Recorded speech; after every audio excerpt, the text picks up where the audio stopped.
ஸ்ரீ குருப்பியோ நம. ஸ்ரீ மகாபரிவாஜனம்.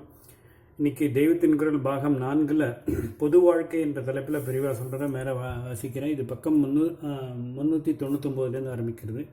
ஊர் தலைமை இது ஒரு ராஜ்யம் பூராவுக்குமான செய்த ஏற்பாடு. அப்புறம் ஒவ்வொரு ஊரிலும் ஊர்க்காரர்களுக்கு வேண்டிய வசதிகளை கவனித்து செய்து தருவதற்காக ஸ்தல நிர்வாகம் என்று தனியாக ஏற்பாடு செய்தார்கள்.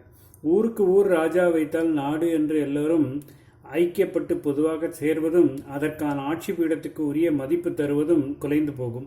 அங்கங்கே தங்கள் காரியங்களை தாங்களே நிர்வகித்து கொள்ள ஜனங்களுக்கு சுதந்திரம் இருக்க வேண்டுமானாலும் ஒரு ஊர்க்காரர்கள் செய்வது இன்னொரு ஊர்க்காரர்களை பாதிக்காதபடி மேற்பார்வை செய்து ஊர் சபைகளை ஒற்றுமையாக ஒத்துப்போகும்படி செய்யவும் தேசம் பூராவுக்குமான காரியங்களை கவனிப்பதற்கும் இராணுவத்தை கொண்டு சத்துருக்களிடமிருந்து ரட்சை தருவதற்கும் சென்ட்ரல் அத்தாரிட்டி, அதாவது மத்திய அதிகார பீடம் இருக்கத்தான் வேண்டும். ராஜா என்ற அதன் தலைவனும் இருக்கத்தான் வேண்டும். இதற்கு குந்தகம் பண்ணுவதற்கு இடம் கொடுப்பதாக ஊருக்கு ஊர் ராஜா வைத்துக் கொள்ளக்கூடாது. ராஜாவை காட்டியே தேசாபிமானம் உண்டாக்க வேண்டியிருப்பது போல ஊர் விஷயத்தில் இல்லை. ஏனென்றால் நாட்டை விட ஊர் என்பது ஜனங்களுக்கு நெருக்கமாக இருப்பது.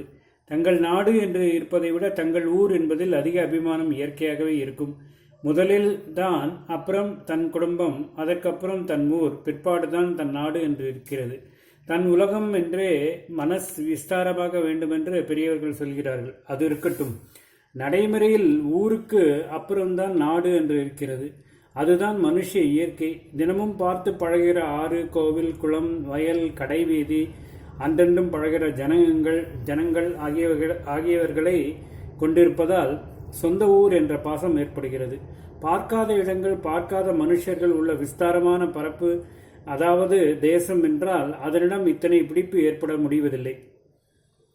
எதற்கு சொல்கிறேன் என்றால், தேசம் என்ற ஒன்றிடம் புதுசாக பிடிமானத்தை ஏற்படுத்தி தருவதற்காக அதற்கு சிம்பிளாக உயிருள்ள ஒருத்தனை ராஜா என்று வைக்க வேண்டியிருப்பது போல இயற்கையாகவே ஜனங்களுக்கு பிடிமானமுள்ள ஊரில், அதாவது ஸ்தல ஆட்சியில் ஒருத்தனை வைக்க வேண்டிய அவசியம் இருக்கவில்லை. ராஜாக்கள் என்ற பல பேரை அந்தந்த ஊர் ஜனங்களின் விசேஷ மரியாதை விசுவாசங்களை பெறும்படி வைத்துவிட்டாலே தேசம் பூராவுக்கும் இருப்பவனின் அதிகாரஸ்தானத்தையும் இமேஜையும் அது வீக்காகிவிடும், அதாவது பலகீனப்படுத்திவிடும். ஆனாலும் எந்த நிர்வாகமானாலும் அதிலே ஒரு தலைவன் இருக்க வேண்டும். இப்படி ஊர் சபைக்கும் இருக்கத்தான் வேண்டும். ஆனாலும் இவனுக்கு விசேஷமாக ஒரு இமேஜ் இருக்க வேண்டியதில்லை. மத்திய பீட ராஜாவுக்குள்ளது போன்ற பெரிய பொறுப்புகளும் இவனுக்கு இல்லை. ஊர் தலைமை என்பது ராஜ்யாதிகாரத்தை போல பிறந்ததிலிருந்து பழக்கினால்தான் உரிய யோக்கியாதம்சங்களை பெற முடியும் என்கிற அளவுக்கு நுட்பமான பொறுப்பு வாய்ந்த ஒன்றில்லை.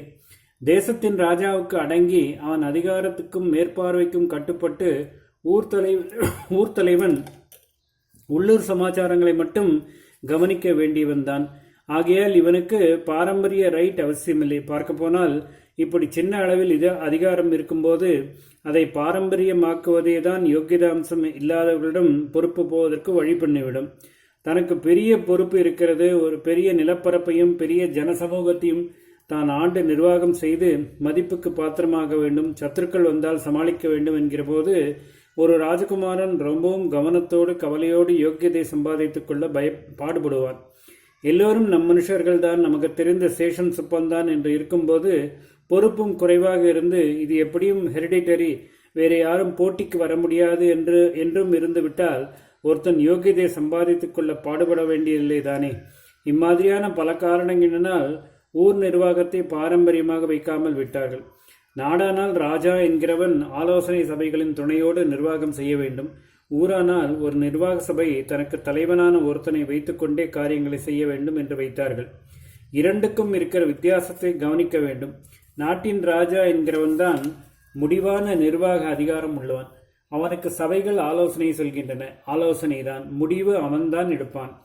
ஊரிலே இப்படி இல்லை. சபைதான் ஆலோசனை சொல்வதோடு நிற்காமல் நேராக நிர்வகிப்பது, முடிவு எடுப்பது. தலைவன் என்ற ஒருத்தன் இல்லாமல் பல பேர் உதிரியாக இருப்பது சரியாய் வராது. பல பேரை ஒரு கட்டுக்கோப்பில் வைப்பதற்காக தலைவன் இருக்கத்தான் வேண்டும் என்பதற்காக சபை ஒரு தலைவனை வைத்துக் கொள்கிறது. தேர்தல் மூலம் ஊர் சபையில் அங்கம். ராஜா அவனுக்கு ஆலோசனை செய்கிறவர்கள் ஊர் சபைக்காரர்கள் ஆகியவர்களால் மொத்தத்தில் நிர்வாகம் நடந்தது. யார் வேண்டுமானாலும் ராஜாவாக வர முடியாது, அது ஹெரிடிட்டரி. மற்ற ஸ்தானங்களுக்கு, அதாவது அவனுடைய ஆலோசனை சபை, ஊராட்சி சபை முதலியனவற்றில் யார் வேண்டுமானாலும் இடம் பெறலாமா? கூடாது. ஊர் நிர்வாகம், நாட்டு நிர்வாகம் ஆகியன சிக்கலான விஷயம். நாட்டு நிர்வாகத்தை விட ஊர் நிர்வாகம் சிக்கல் குறைந்தது, பொறுப்பு குறைந்தது என்றாலும் இதிலேயும் சிக்கல்கள் உண்டு, பொறுப்பு உண்டு. எனவே உரிய தகுதி பெற்றிருப்பவர்களிடம் பொறுப்பு கொடுத்து மேலே சொன்ன சபைகளில் அமர்த்தலாம் என்று ஏற்பாடு செய்தார்கள். இப்படி அமர்த்துவதிலேதான் ஜனங்கள் தங்களுக்கும் பங்கு இருக்கிறது என்று சந்தோஷப்படும்படியாக ஒரு தேர்தல் முறையை ஊர் விஷயத்தில் கையாண்டார்கள்.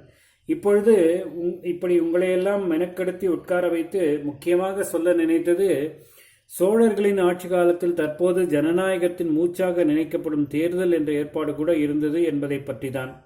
தேர்தல் இருந்தாலும் இப்பொழுதுள்ள தேர்தல் முறைக்கு எப்படி அந்த கால முறை வித்தியாசமாயிருந்தது என்பதை சொல்லி, இப்பொழுது இருப்பதை விட அந்த முறை எப்படி ஸ்லாக்கியமானது என்று கொஞ்சம் காட்ட ஆசை. ஓம் ஸ்ரீ குருப்யோ நமः. ஸ்ரீ மகாபரிவாஜனம் மகாபரிவாஜனம் மகாபரிவாஜனம்.